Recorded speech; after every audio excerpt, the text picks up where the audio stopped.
Welcome back to the Middle-Aged Minecrafter channel, the lamest and most boring Minecraft channel ever invented in YouTube. And you can see during the episode break, a wandering trader has moved in here and subsequently lost his llamas. So, I guess I can go up here and steal these leads since you don't need them anymore. I don't really need them either. I won't take your llamas in front of you. I'm just gonna put these in here for later. There's no room in there. Wait, there was room for leads. That was the one thing that would fit in here. Any of this fit in here? Hooray. And we gotta put our chicken back. We don't need to carry this around everywhere. Alright, whatever. Alright, this episode, we are going to explore the grain line. I know I've looked at this sign before again, but I don't feel I've sufficiently explained the idea that it's probably really obvious. Portishead is 1994 blocks away from here, and Essex is 2533, Holland is 4599, etc. And you can end all the way up at the Grand Bavaria Station at 7963. You can also get to the Grand Bavaria Station by taking the Grey Line, which means it would only be 1,532 blocks if you went that way. But remember I said this was a loop. It goes west, south, and east, and then north and back home again, and is engineered to catch up and return you on this line. You can go the other way, but it doesn't officially pick up and turn into the Green Line until Grand Bavaria Station, which is sort of why this is a nice, obvious terminus for the itinerary of stops for that one. Anyways, without further ado, let's hit the road and get on our way out there. We'll be cruising on the 91 for approximately 1,500 blocks, to which we will make a left and hit Portishead. This is a very cool view of the base with my mega greenhouse and sheep factory. Not to mention a bit of lovely landscaping back here. Yes, I felt I wanted to transition my property into the jungle just a little nicer.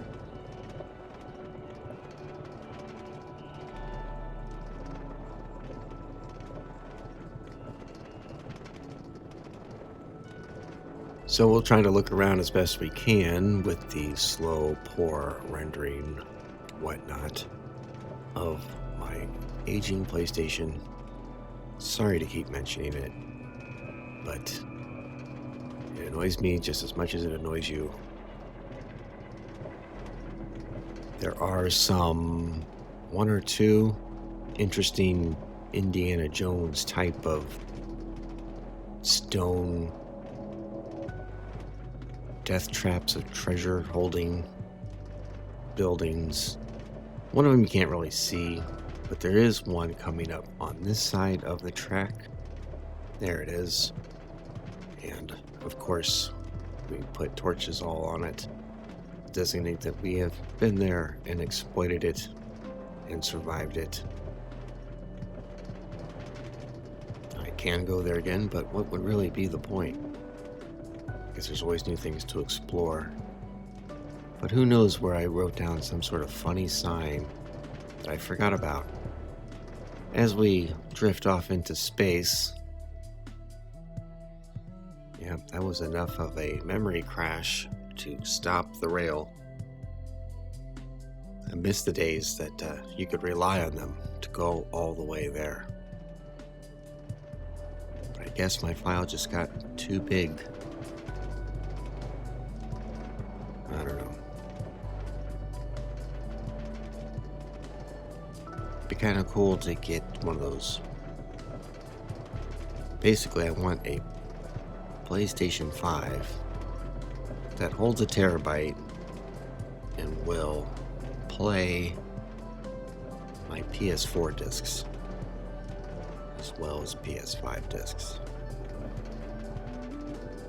That would be sweet. Alright. We're coming up on 1700 West. To the great village of Portishead. The town of a dozen librarians. The finest enchanted books anywhere in my little Minecraft world.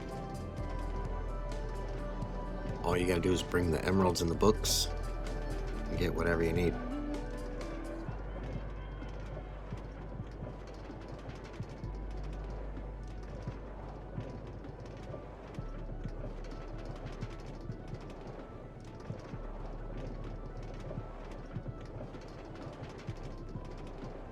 I'm very concerned this is boring, so I just want to keep reassuring you that future trips between home base and Portishead will be sped up and not full length like this. Here's this little island out here, and for whatever reason, my villagers kept swimming out to it and getting stuck out there and not being villagers. And so I built this boardwalk to help them find their way back easily, which they are happy to stand on. But see, why is that guy just swimming out there? Here's the village. It's way over here. This was a pretty good village generated by the game. You can see many of the original houses. And hello, you can also see many of the hideously boring Bauhaus style smooth stone concrete buildings that I've built. And I've paved the streets with smooth stone and built this library and this, well, it's an office block basically. This is an apartment building, and there you have a giant P for Portishead up in the sky, and almost everybody here has a name of some kind. Some of them are not very good, some of them are not very helpful, but a name's a name. This is Chief Bookkeeper.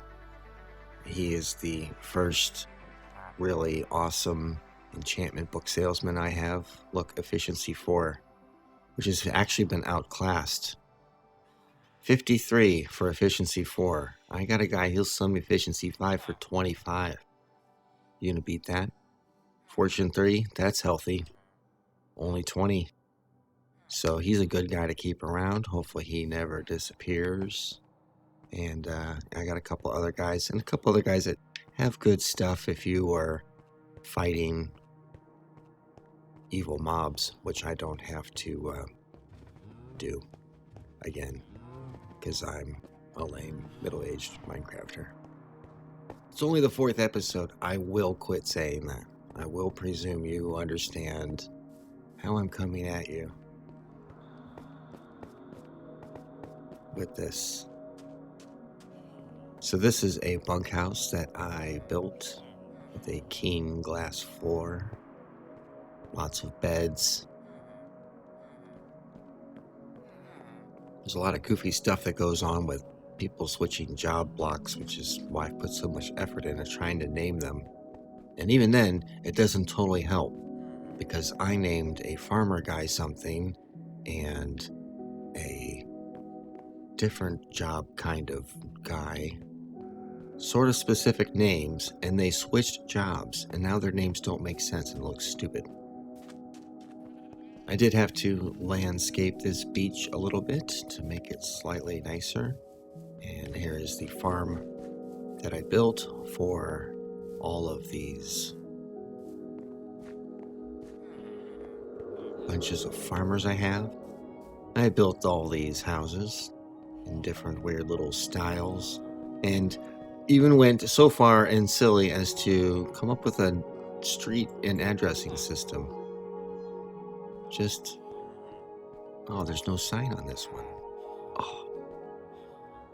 This is a pizza delivery driver's nightmare. The one house they have to go to doesn't have an address on it.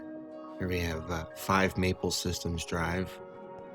And if you know that reference, I'm very proud of you. If you know where I got that from, this is Main Street. It's pretty obvious. This is, these are original houses, so they kind of had this street already going on. And I just sort of did some infill and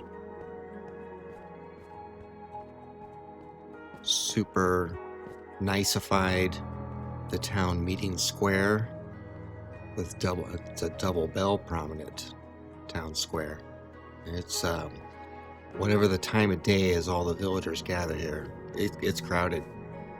There's lots of stonemasons and librarians and farmers and quite a few butchers. I try to name them to help me find without opening up their menu. See, now I don't need to open this up. All the stonemasons buy the regular stone, and then different ones buy granite, diorite.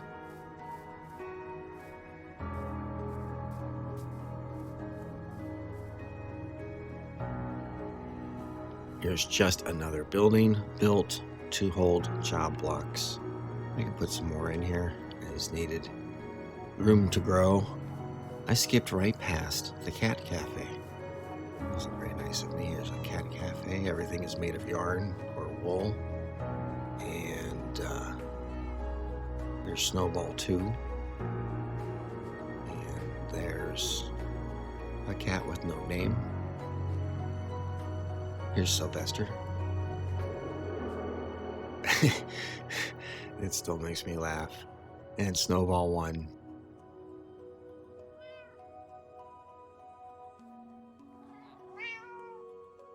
Now, should I explain the references to why these cats are named this? I don't know how well you know your Simpsons lore, but of course the cat you always know is Snowball 2. And Snowball 1 was never in the show, but except for in like a picture. And Snowball 1 was called Snowball because it was white and the replacement cat wasn't white. I thought it was a dank, dysfunctional joke myself, and so I appreciated it. This is like a church building that, I put the P on there. Originally, we were trying to identify towns from great distances with giant letters in the sky. When we get down to Holland, there is a giant H of glowing pumpkins in the sky so that we could see for miles away where Holland was and get there. Because, we didn't have convenient rail lines that took you directly to places like this. Here's a golem who's stuck in this church building, and he can't get out. And this guy, he just hangs out here all the time. And there's another one who's like stuck in a pen with animals. Yeah, I think there's one stuck with the sheep. I guess they don't really have any monsters to fight, so they don't have to be in any sort of logical position. But how annoying would that be if your golems can't get to the attacking enemies? And I don't know why these guys are always disengaging from their blocks and re-engaging. It's really annoying. But hopefully they won't lose their trade values and levelings. You don't have a name anymore? Are you been set back to 0? Thorns 2? I don't want that. I'm not trading with you. You better not have... Here, Contrarian. Here's a good guy. Look at this guy. He's got Mending for 30 and Efficiency 5 for 25. I bought as many of those as I could.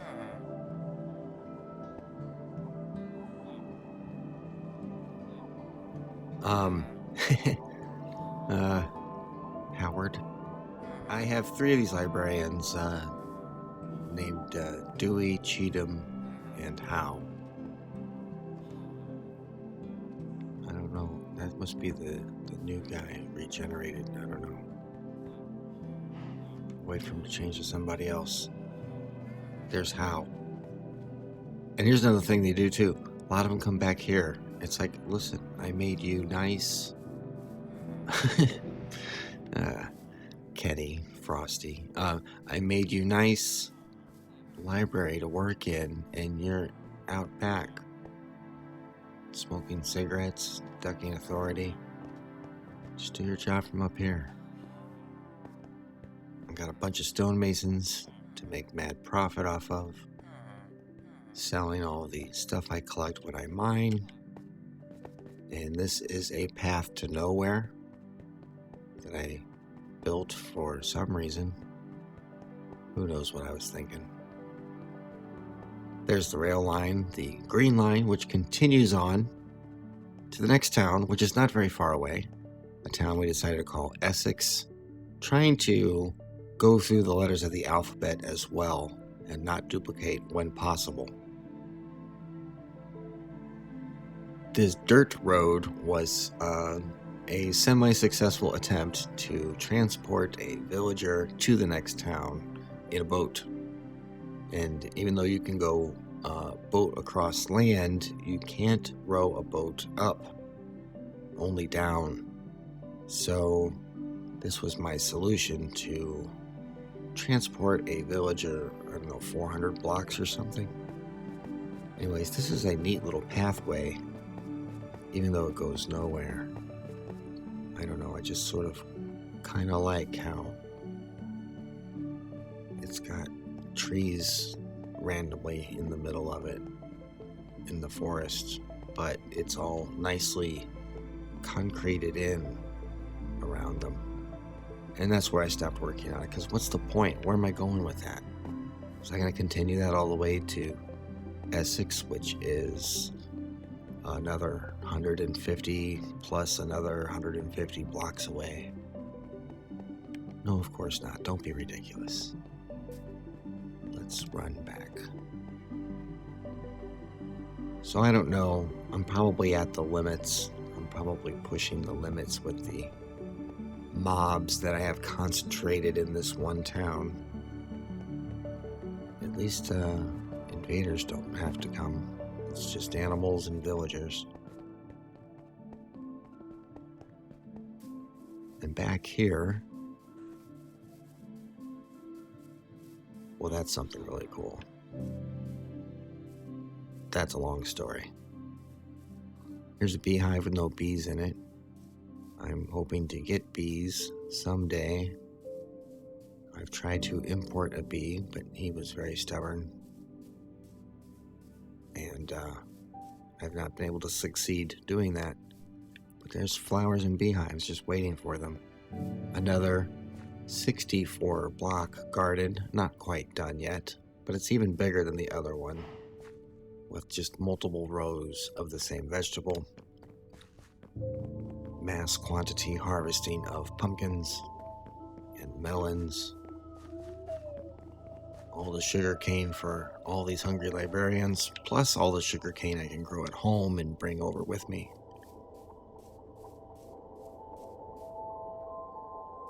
Can even take lots of sugar cane and basically, make books out of it and import them as books. Save a lot of cargo space on you. Of course, I have gazillions of flint throughout my inventories, throughout my lands and towns and establishments. We are not even halfway through what I've got going on, what I've done in this game.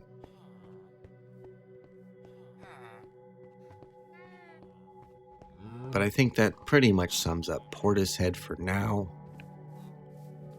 We should go ahead and get back on the train and move on to another town.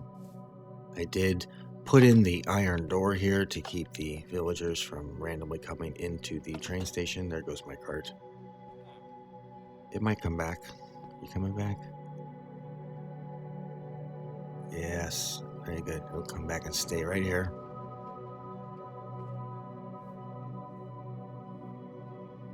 remember how the Winterfell train station was the big one. This is a standard one, and I have 3 or 4 of these built, mostly built at least. And I tried my hand at interchangeable parts and making them universal and simple and standard and familiar, and that way, if you made a good habit of keeping certain thing in this particular position chest versus this particular position chest, didn't matter what village you were in, you knew where to find what you wanted to do things quickly. And here with this sign here says Portishead to Home, 1994. And that's because this is the first village. What's really interesting is the Portishead to Essex and how many blocks it is from here, as well as these towns. And it only gives you those 3 towns. I could fill it out the rest of the way, but I kind of like it just being just the next 3 towns. And try to format it to where the town you're in is in caps and these other listings are regular. And it says, welcome to Portishead here. And these are just, building supplies and trading supplies, come in with all of your vegetables and meat and stuff and store them in here, run around town, trade with all the villagers, make lots of money, and get going again. All right, so off to Essex, which is only 500 blocks away. And by my estimations, traveling on the rail like this is about 475 blocks a minute. Don't know if someone else knows the real number. I'm pretty sure this is maximum speed. I don't sense any slowing down. And if there is any slowing down, it doesn't bother me enough to upset my system of doling out 32 blocks at a time, or exactly half a stack, when building out these rails. You lay out your 32 blocks, you put in your power rail block, and then the next 32 blocks. And then you just repeat the process with the rail. 32, 1, 32, 1, etc. All right. There's the village of Essex. There was only 1 person in here, and that's why we tried to import someone from Portishead, and it worked for a while, and I think they had a kid. I think maybe one time there was 5 people here. I didn't set the brake on that, so there goes the minecart. But you can see how now it says Essex to Portishead, 539, and then to home, the grand total of 2533. That's how far we are.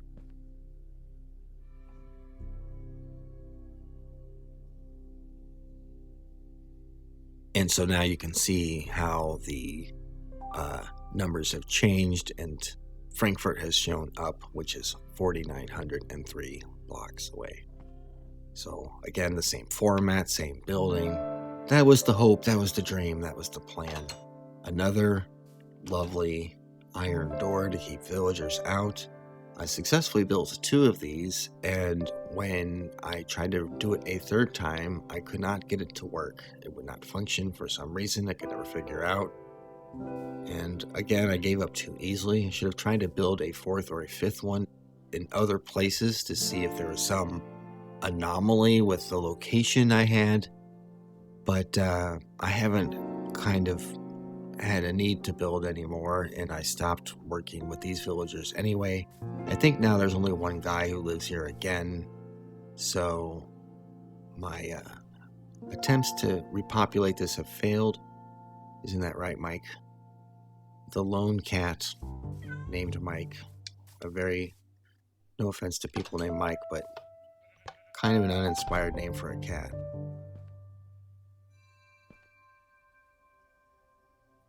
But a good one at any rate. This particular station has a special secret that is unique to it, however, as standard as the top portion is. What is not standard is a big, obnoxious, hollowed out mine worked on considerably eons ago and worthy of this special little railway that only serves the mine to the train house you went up to. And because the outside door is locked, I don't have to keep the inside door locked. But oh look, another gargantuan floor of granite and diorite and way too many torches. Look at the waste of resources on this. What was going on here? What is the pleasure and satisfaction of building this? My gosh. I wonder what's wrong with me sometimes. Hey, there was a spawner here, obviously. I left the mossy cobblestone there in homage. It's probably lava and stuff. That's the trouble with this game. You just build and, where do you stop? Now, you'll notice, look, we're on 900. These are all divided up into nice 25 block squares. Little motivational chunklets chiseling away at the rock endlessly until all the rock is gone. Once again, incomplete. There's still more chiseling from the sky to be done. Just stand here, and if you get the angle just right, see, you can walk really slow and generally get them all. But I wasn't. I was missing the top one. Okay, now you see there's none more that we can reach. Get it just right, you can get them. It's tedious, but you're getting 5 rows in a row. And I'm not doing a great job, but how much of this in real time am I going to make you watch? I'll not make you watch that much. Anyways, just gave up on it. Let's see, we're on level 14. And here we have a series of chests. We even wasted signs marking them. Smooth stone. Oh, that's flooring. Yes, there we go. More chests of smooth stone. You just come on. There's got to be more than that. I'm going to be disappointed. Wow. What about these guys? There's surprisingly little smooth stone here. Holy cow. Look at all that anthracite. Man, I could make quite a few emeralds back in Portishead with all that. So, yes, I have chests full of money and money in inventory ready at disposal because of all of this crazy mining and all of the crazy trading and growing mad crops. But if this isn't obnoxious enough, wait till you see what's down here. Oh gosh. What a waste of time. Great huge box at random in the middle and the bottom of my Minecraft world. All lovingly inlaid with smooth stone amongst the bedrock. Yes, these go back to pre-bedrock times.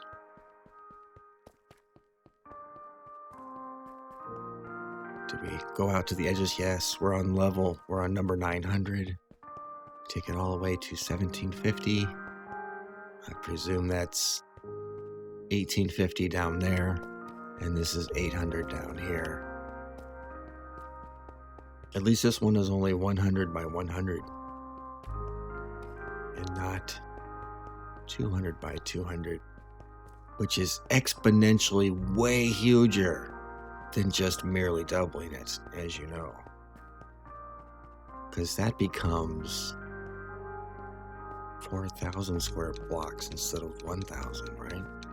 Or is it 10,000 and 40,000? Anyway. Lava pit of destruction. Isn't that crazy? Let's get out of here. Let's get out of here. We can't look at any more of this madness. So much mining. I gotta fix that dead rail someday. It's not critical. Obviously.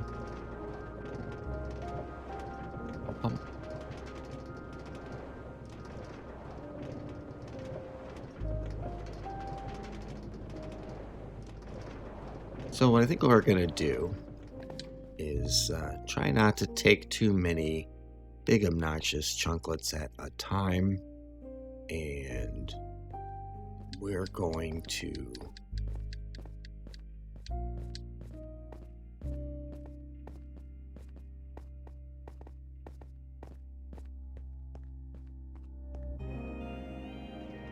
well, we're rolling now. All right, we're going to go ahead and roll to the next stop.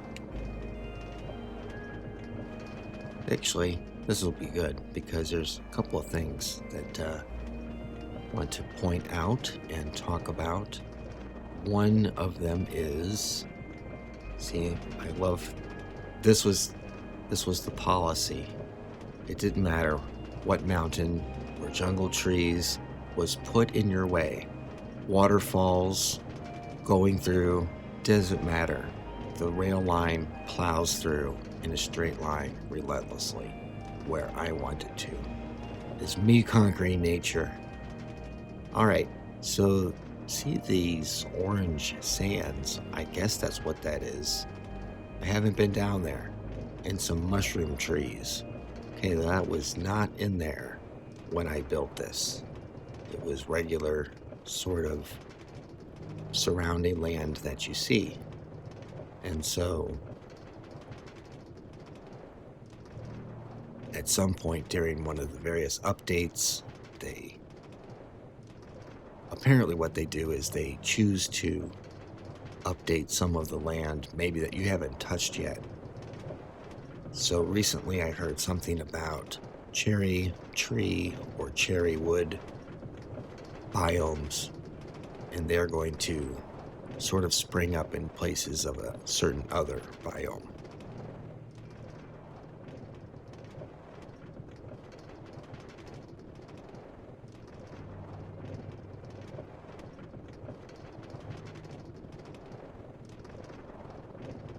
That kind of looked like something down there. I don't know, but we're going to be stopping very soon at a critical junction, the yellow terracotta line junction, where the scale of things starts to really get ridiculous.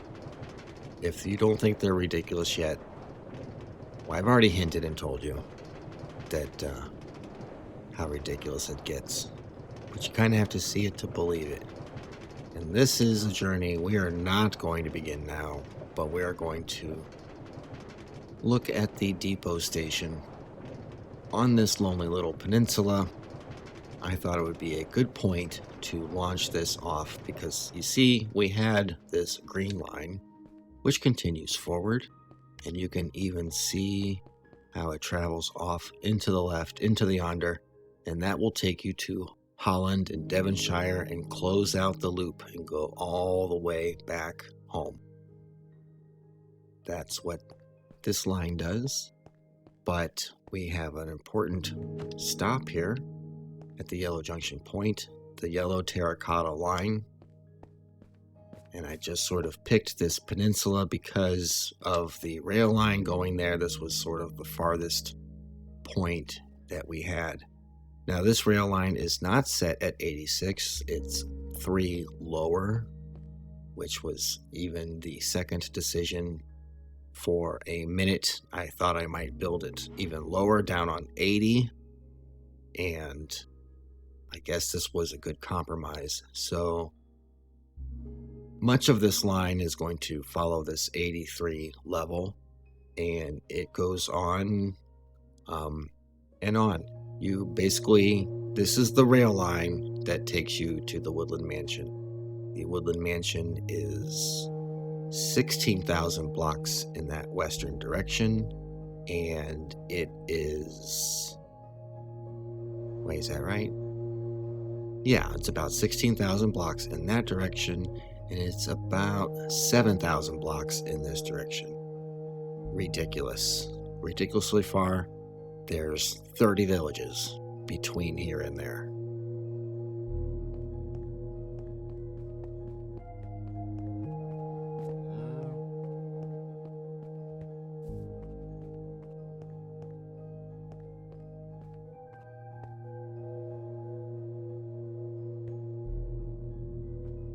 So even if this is the most boring Minecraft channel ever made, there is obviously no shortage of footage I can make about it.